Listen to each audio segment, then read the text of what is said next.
Guys, what is the most disturbing Mandela effect? Story 1. The girl in Moonraker that Jaws falls in love with apparently didn't have braces.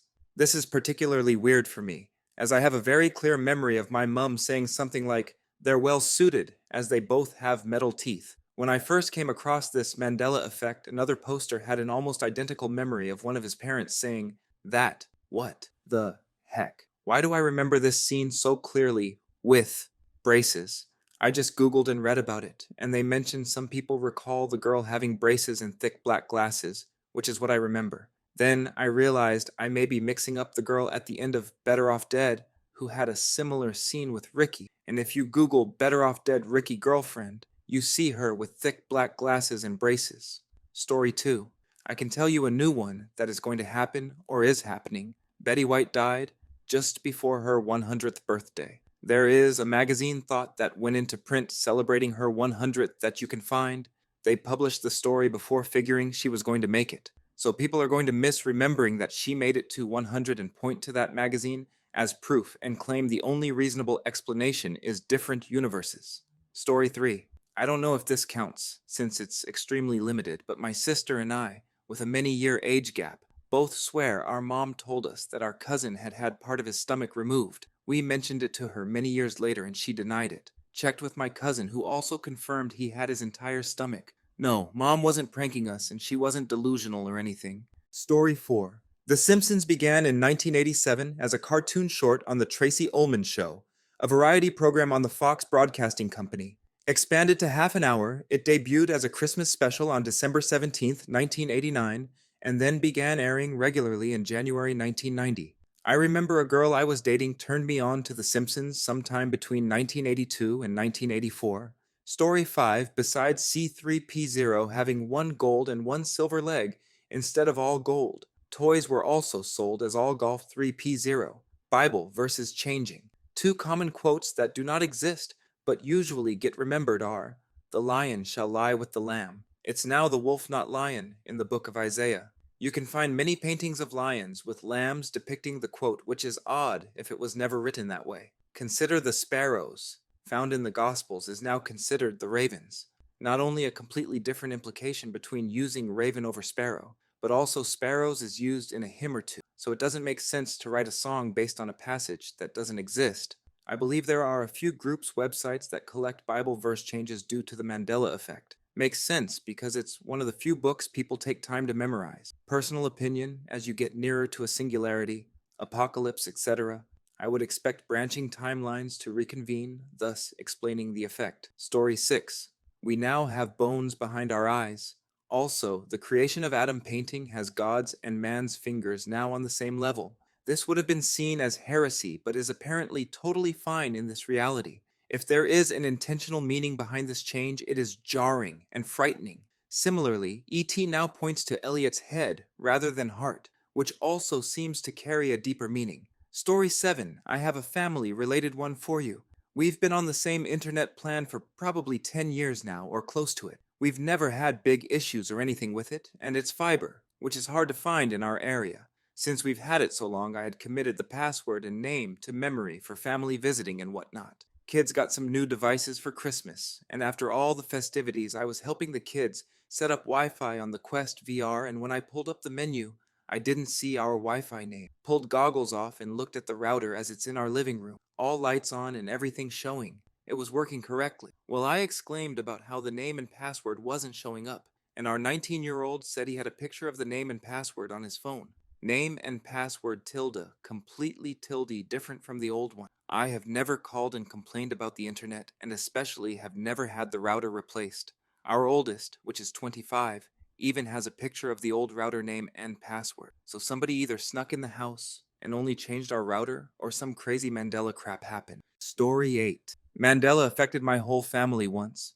Years ago, there was a football player on a rival team that always did a dumb celebration after he got a sack, and my family and I always hated it. One night after he did it, my family started trashing the celebration, and I said as a joke, "We are all going to feel terrible when we find out he is doing that celebration as a request from a Make-A-Wish kid." Fast forward to years later, and our team is playing that team again. The player got a sack and did the celebration. I rolled my eyes and said, I hate that celebration so much. My mom instantly turned and said, don't say that he is doing it for a sick kid.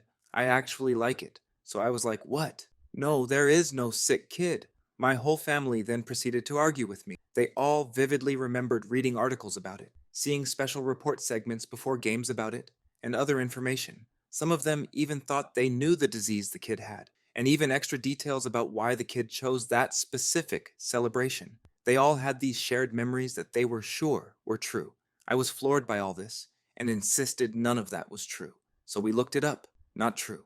No kid like that ever existed. They still have trouble wrapping their heads around this one. Turned out human memory is not near as reliable as we think. Story 9, not a global one, just a family thing. Back in 2002, my grandma had her 60th birthday. My father took us home at 10 p.m., ready for bed.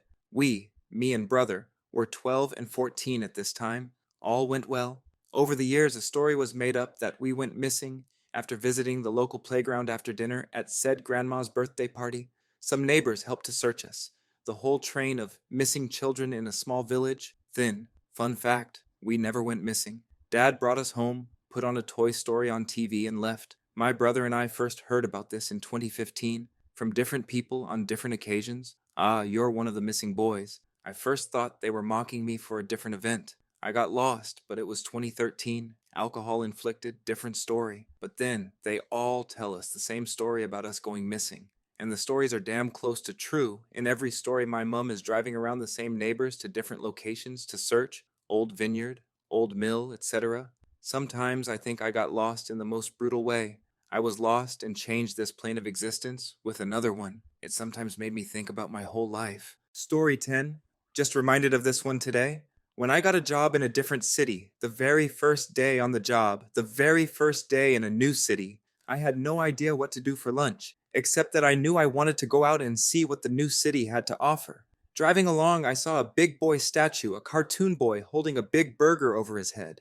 Simpsons' Halloween special did a parody on it, except he was holding a donut. Anyway, I saw this big boy statue and knew this was the place I was looking for. This is where I was eating. A tiny burger shack that looked like it literally hadn't had any work done since the 70s called Sonny's, and it was amazing. I ate at this place a few times in my first few months living here. I always knew exactly where it was because you could see this 10 m tall statue from various directions. Eventually, the office moved to a different part of town and I stopped going. I found out a few months ago that it was being sold. What's going to happen to the Burger Boy statue? I asked someone. What statue? They replied. Turns out there's no statue there. A few people say they remember it. Maybe it was across the street or in front of a different store, they mused, trying to remember specific details. Most people say they've lived in the area for quite a while and are certain there never was a statue. I've used Google Street View, looking at historic images from years ago, and as far as I can tell, it never existed. So why is my memory of this giant boy holding a burger over his head, leading me towards deliciousness, so strong? Story 11. Not a huge one, but it's solely a family thing. At the age of 7, we went to my grandparents' house to celebrate his 70th birthday, and it was fun. I remember hanging out in his room, and he was in a wheelchair. He had his hair combed, and he looked pretty nice. He was wearing a button-down shirt. He asked me, "How old do you think I'm turning?" And I answered, 50, and he laughed. We celebrated his birthday, and it was nice. I remember the 70th birthday candles. Fast forward a few years, I am 12, and he goes peacefully with my family around him. We go to his funeral, and we pay our respects.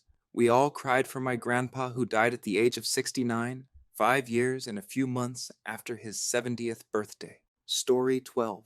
A very large number of people recalled reading published reports that Fiona Broome had vivid and detailed memories of Nelson Mandela dying in prison in the 1980s.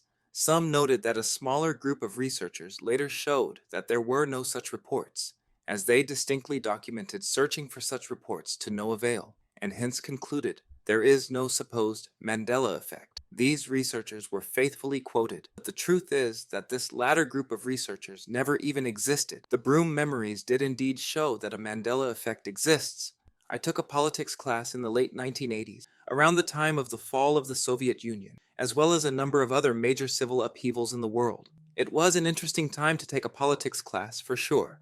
I do distinctly remember discussing apartheid in South Africa, along with the different routes that Nelson and Winnie Mandela took to fight apartheid. I remember the teacher telling us about how he thought that it was ridiculous that Nelson was in jail for being a peaceful protester, while Winnie was running around free supporting violence against the government. I vividly remember the teacher bringing the TV into the classroom so we could all watch the news broadcast when Nelson Mandela was finally released from prison. Story 13. I've been noticing them more and more lately, so I guess I'll just talk about the latest one that blew my freaking mind. Back in the 70s, there was an episode of Sesame Street featuring the Wicked Witch of the West from The Wizard of Oz. It aired once, and so many parents wrote in that they were so disturbed by it that the studio decided to put that episode in the vault and never air it again. Fast forward to 2019. The episode became, finally, available to watch at restricted locations, including the Library of Congress. It still was not released to the internet, despite an online clamoring for that to happen. Eventually, someone anonymously released the episode in nearly its entirety, and in excellent quality, all things considered, on YouTube in June of this year, where it's currently available to watch. Prior to the episode being added to the Library of Congress, there was no way to watch the episode at all, and prior to the upload to YouTube, there was no way to watch the episode online. Story 14. The Nightmare Before Christmas. Zero's nose was a red light similar to Rudolph, and not a pumpkin. I will die on this hill. The reason it ticks me off so much is because this isn't something I vaguely remember. I know. I know every word to every song. I can recite this movie off the top of my head verbatim, and Zero was my favorite as a kid. I actually remember the exact moment I saw the change and thought, WTF is that? I've seen pictures online of merch and people's tattoos where Zero is depicted exactly as I remember him, so I know it's not just me. Story 15. What trips me out the most about Mandela effects is that when I hear of one, I will ask my wife, totally unprompted, about it and see what she says, and every time she says the one that doesn't seem to exist. Two recent examples. I saw the one about the Fruit of the Loom logo not having the cornucopia in it. So I asked my wife what the logo looks like with no other info, and she described the fruit with the cornucopia behind it. The other one is in Scary Movie. The character is doing a spoof of Sixth Sense, and he says, I see dead people, but we all remember him saying, I see white people. So I asked my wife if she remembered that scene, and what he said, and without skipping a beat, she said white people. Story 16. I remember one of the first bits. This was long before it was called the Mandela effect, was trying to remember the 70s/80s/90s sitcom where, during the intro credits where they play the song and show a clip of the character as the actor's name appears, one is painting with a paint roller, accidentally paints the face of a co-star, and then they turn around, shocked, as the actor looks at the screen and their name appears as the screen freezes. There were hundreds of people on some old forum who explicitly remembered this, but never found it. Story 17. Maybe too late and this comment will be buried, but anyone I know who has owned a smartphone, specifically Apple at some point, can describe a hiker emoji to me perfectly. We all remember it the same way. Emoji character bent over with a hiking stick pole on the side of a mountain with a backpack on. However, this emoji doesn't exist and never has. Story 18. There is a very famous, perhaps the most famous overall, Swedish sports quote, supposedly uttered during the 1990 FIFA World Cup, that everyone older than 40 remembers hearing and laughing at. It went something like this. During the quarterfinals between England and Cameroon, after England equalized the game with 8 minutes left on the clock, it's looking dark gloomy on the Cameroon substitute bench. Let me repeat. Everyone remembers hearing this quote and laughing at it, because it's a pun referring both to the outlook of the game and the dark skin of the Cameroon players. Only that the quote has never been uttered. It's 100% fiction, even though the commentator believes today that he said it. No proof exists. The words were never uttered in the actual game, proven by recordings, and as it stands, everyone just came to believe it out of thin air and word of mouth. The Mandela effect. Story 19. Probably the Berenstain Bears. Spelling was a big deal to me as a younger child. I failed a spelling test and got in so much trouble for it I hyperfixated on the subject until I was proficient at it. I distinctly remember thinking to myself that the Stein part of Bernstein was spelled just like the beer mug. Now it's spelled like stain, I guess. But the most jacked up part is I know several other people that remember the same thing. Remember it being spelled Stein. Story 20. I'm commenting at 1. 5K comments, so no one will see this.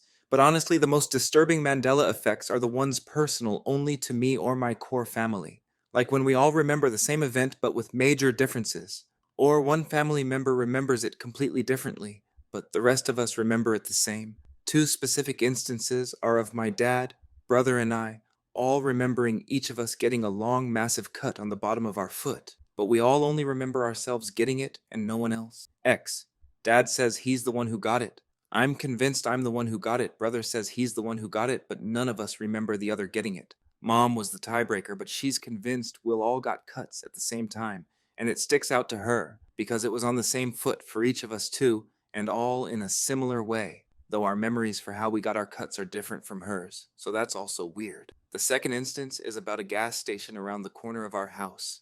I remember just 3 months earlier, my dad filling up the car with gas from there. Then one day he stopped to get a snack, and I noticed all the gas tanks were gone. I mentioned it to him, and he looked at me like I was crazy, because apparently that gas station was just a store now, and hadn't even had tanks since I was a toddler. My mom and brother were also very adamant that there were never gas tanks there, as in gone when I was a toddler too. So there was no way Dad would fill up the tank just 3 months ago. I thought it was a huge family prank, but I even asked a few of my friends in the area, and they all said the same thing. Story 21. Here is a personal case that ended up being true, but not in an alternate timeline way. There is a chain of sushi restaurants called Kura Sushi. When one opened by me, it was called Kula Sushi, and I always thought it was weird, given the others were called Kura, until one day, after a year or more of it being Kula, I go there, and it is now Kura. I knew, absolutely, it was Kula before. Texted my friend asking the name of that sushi place, and he said,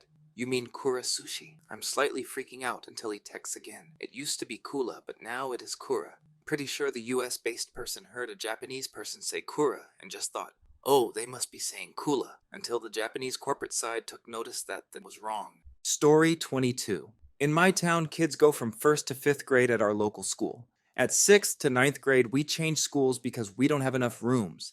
So when I started 6th grade and went to the new school for the first time, at a place outdoors, me and my classmates, along with the 6th graders, which we knew were having a casual conversation casually. At a certain point, I felt like we had already been there and had a conversation even though it's our first time being at that place with certain people. So, at a moment, I noticed everyone, there were like 10 people including me, staring like they were confused and stopped talking. Then I said, am I the only one feeling like we've been here before and had a conversation even though it's our first time? They looked at me and one by one started saying, you're not the only one. I feel the same. Probably one of the most disturbing Mandela experiences I've had. Story 23.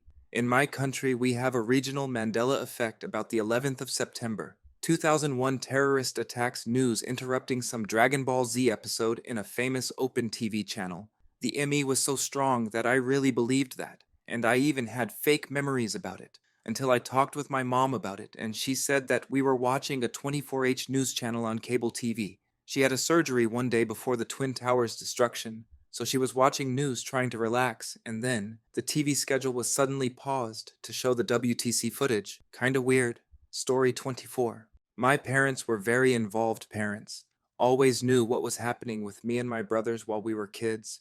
We also ate a lot of PB&J sandwiches, which I grew to hate. But I could never argue about not wanting to eat it because my parents didn't like to encourage pickiness.